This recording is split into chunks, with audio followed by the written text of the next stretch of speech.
திருப்பதி ஏழுமலையான் கோவிலுக்கு செல்லும் அலிபிரி மலைப்பாதையில் மீண்டும் சிறுத்தை நடமாட்டம் தென்பட்டதால் பக்தர்கள் அலறி அடித்துக் கொண்டு ஓடிய நிலையில் வனத்துறை அதிகாரிகள் ஸ்டீல் பைப்பை தரையில் தட்டி சத்தம் எழுப்பி அந்த சிறுத்தையை விரட்டினர். கூடுதல் தகவல்களை தருகிறார் எமது செய்தியாளர் பாலாஜி. முழு விவரங்கள் என்ன?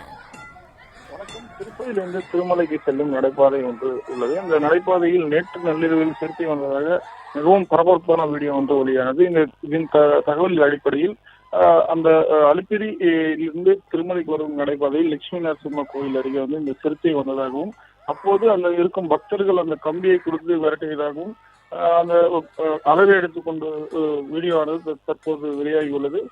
இதுக்காக வனத்துறையினர் தகவல் அளிக்கும் போது இந்த வனத்துறையினர் பகுதியில் பாதுகாப்பு ஏற்பாடுகள் செய்துள்ளனர். அதே போல் திருப்பதியிலிருந்து வரும் பக்தர்கள் கும்பலாக செல்லும்படியும், மேலும் தனி நபராக யாரும் செல்ல வேண்டாமும் திருப்பதி தேவஸ்தானம் அறிக்கையை ஒன்று வெளியிட்டுள்ளது. இந்த மாதத்தில் இது போன்ற சம்பவங்கள் சிறுத்தைகள் நிறைய நடமாட்டம் இருப்பதாக வனத்துறையினர் மேலும் தகவலானது கிடைத்துள்ளது. மேலும் இந்த நடைபாதையில் தனிநபராக செல்லாமல் கும்பலாக செல்லும்படி திருப்பதி தேவஸ்தானம் வனத்துறையினர் மற்றும் திருப்பதி தேவஸ்தானம் அறிக்கை ஒன்று வெளியிட்டுள்ளது.